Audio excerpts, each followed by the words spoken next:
Thibaut Gulli, qui est haut-commissaire à l'emploi et à l'engagement des entreprises au sein du ministère du Travail, qui va parrainer cette remise de trophée. Monsieur Gulli, je vous en prie. Vous êtes branché. Quelques mots, s'il vous plaît. Merci, ravi d'être parmi vous, de retrouver tous ceux qui font avancer la commande publique. Ça fait plaisir quand même pour le petit clin d'œil de voir le partenariat avec Envie Autonomie, puisque je me souviens qu'en 2018, effectivement, avec French Impact, on les avait retenus, et ça montre que les bonnes idées sont souvent des idées qui viennent du terrain, mais il avait fallu débloquer deux, trois trucs au PLFSS et puis dans la loi économie circulaire, et on voit que du coup ça a de l'impact sur le terrain, donc tout cela n'est pas vain. Ce qui est pas vain, bah, c'est évidemment l'action qu'on mène sur les clauses sociales.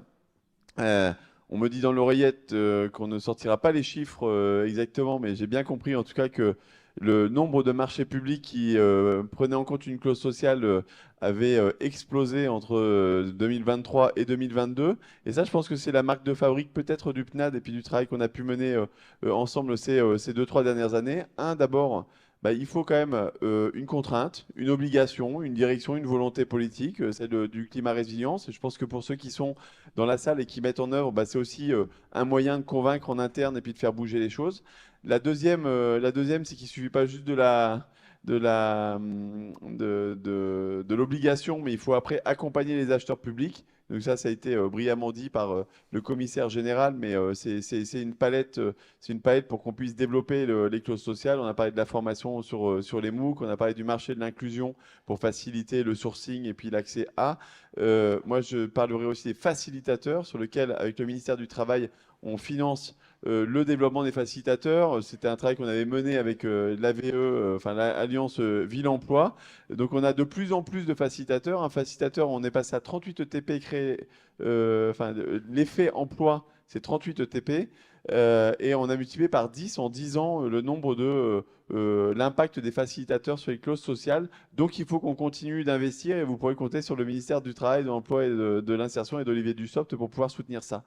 Voilà, et puis je crois que nous avons un formidable lauréat qui nous Oui. vient.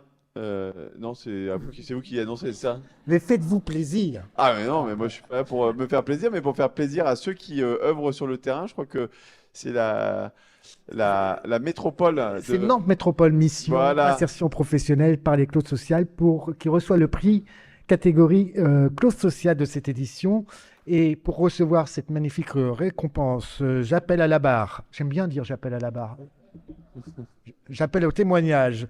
Monsieur Hervé Fournier, je ne suis pas sûr de qui vient ou pas. Oui, merci Monsieur Fournier. On les Madame Marie applaudit. Leborgne, merci beaucoup. Ah, pardon. Monsieur Anthony Desclosiers, maire de Sainte-Lucie-sur-Loire, Nantes Métropole. Et puis Madame Fatima Alim, vous êtes là. Merci beaucoup, toutes nos félicitations. On va procéder à la photographie. Alors, Nantes Métropole qui achète des dispositifs d'appui vélo auprès d'une structure d'insertion par l'activité économique. Qui veut nous expliquer de quoi il s'agit et nous dire pourquoi on a eu raison, on a eu forcément raison de vous attribuer ce prix cette année? Alors, je vais laisser Marie et Fatima expliquer un petit peu la démarche qu'on a eue à travers ce marché. On est très fiers à Nantes Métropole d'avoir des agents qui sont, vous avez parlé tout à l'heure, Thomas, d'audace. Et c'est vrai que les agents doivent développer de l'audace, de l'agilité dans la mise en œuvre des clauses de la fameuse loi climat et résilience notamment.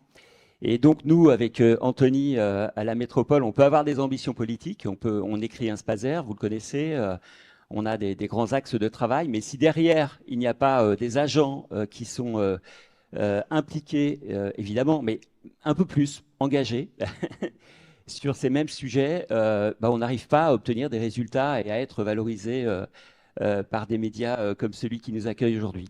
Donc je suis très fier d'être avec Marie et Fatima aujourd'hui qui incarnent l'AMO que Nantes Métropole a internalisé, puisque nous, les clauses d'insertion sont internalisées dans le suivi.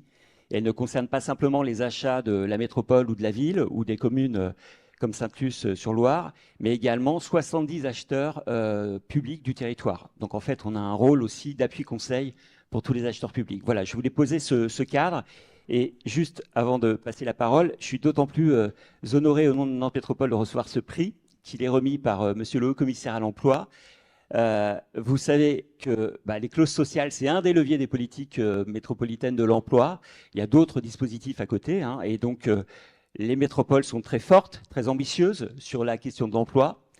Et j'en profite pour le rappeler à l'heure où les décrets d'application de France Travail revisitent un peu la gouvernance pour vous dire que les métropoles sont là, sont prêtes, sont au plus près du terrain via les clauses sociales et via d'autres dispositifs. En tout cas, c'était le message. Vous m'avez donné un micro, je passe aussi ce message-là. Merci Marie. beaucoup.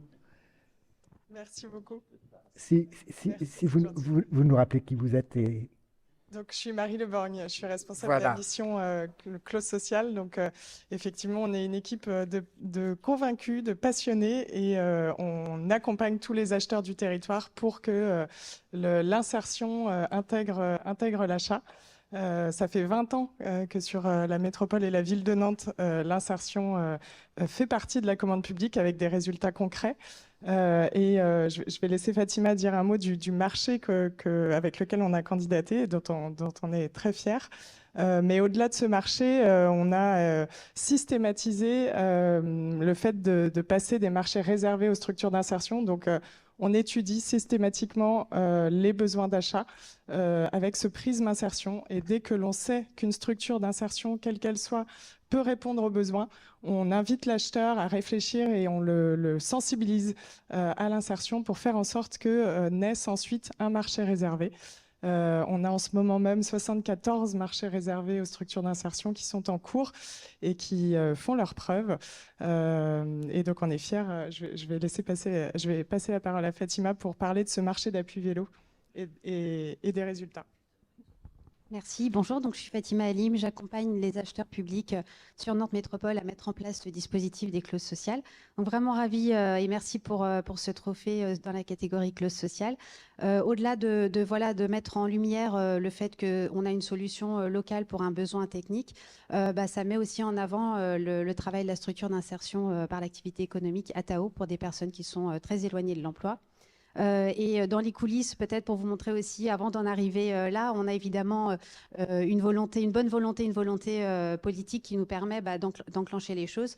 Mais on l'a rappelé tout à l'heure, il faut aussi argumenter, convaincre. Et c'est là qu'on entre en jeu, nous, dans notre rôle de facilitateur des clauses sociales, pour rapprocher quelque part l'offre de la structure d'insertion et la demande de nos collègues de la direction de l'espace public et de mettre en place ce dispositif. Nous, aujourd'hui, on a 2 années de recul sur ce marché et on en tire deux bénéfices. Déjà, en termes d'agilité pour la métropole, puisque ça nous permet de travailler sur le besoin au plus près de ce que demandent les usagers. C'est important aussi de souligner que la structure est au rendez-vous sur ce point-là. Et le deuxième bénéfice, il est sur l'aspect formation pour la structure d'insertion. Donc en fait, ce marché est un fil rouge pour permettre de structurer la formation pour les personnes qui sont en parcours d'insertion. Et si j'ai encore une petite minute, je partage, on pourra en parler des heures, hein, mais je partage 3 chiffres avec vous. Donc la première année, on a pu commander 250 appuis vélo. Ça a généré 8000 heures de travail pour les personnes en insertion qui ont derrière obtenu 8 licences en soudure. Marie l'a dit, on développe beaucoup, nous, les aspects, les marchés réservés. On en a notamment aussi avec Envie Autonomie sur le matériel médical, donc réemployé, mais aussi sur peut-être à l'année prochaine, du coup, pour d'autres prix, mais aussi sur les jeux et les jouets, pareil, sur les jeux et jouets collectés et reconditionnés par une structure d'insertion qui s'appelle Joujou. Oui, les lauréats ont droit à tout. En fait, on n'a pas cité la structure d'insertion encore, qui est ATAO, qui est une structure... Ah, pardon, excuse-moi, donc je redis, parce qu'il y a plein d'acheteurs publics, et notamment de l'Ouest. Donc, ATAO est une structure d'insertion qui est un atelier et chantier d'insertion qui emploie des personnes éloignées de l'emploi et qui a plein de secteurs d'activité et qui peut répondre aux besoins des acheteurs. Merci beaucoup. Monsieur le haut-commissaire. Non, juste puisque il m'a volé ma conclusion. Non, mais c'est parfait. D'abord les clauses sociales et puis les politiques publiques. Pourquoi on les porte main dans la main avec le ministère du Travail? C'est parce que c'est vecteur d'emploi et que cet emploi, en fait, il se crée localement. Et on voit bien là que c'est cette action-là qui fait que du coup, on crée des emplois là où typiquement, si on n'a pas envie d'autonomie, on va acheter beaucoup ce matériel médical en dehors de France. Donc c'est bon pour l'écologie, c'est bon pour l'emploi. Et ça se passe dans les territoires. Et donc l'idée même de France Travail et de ce qu'on porte, c'est bien de territorialiser les politiques d'emploi et du coup de faire en sorte que le partenariat soit le plus fort possible avec évidemment les élus locaux et les métropoles. Donc la main est largement tendue et dans les Pays de Loire, il se trouve que on avance très vite sur France Travail et qu'on sera ravis de le faire avec la métropole, la métropole de Nantes. Voilà. Et donc je pense que la commande publique et les politiques d'emploi, même combat. Donc merci à tous pour votre mobilisation.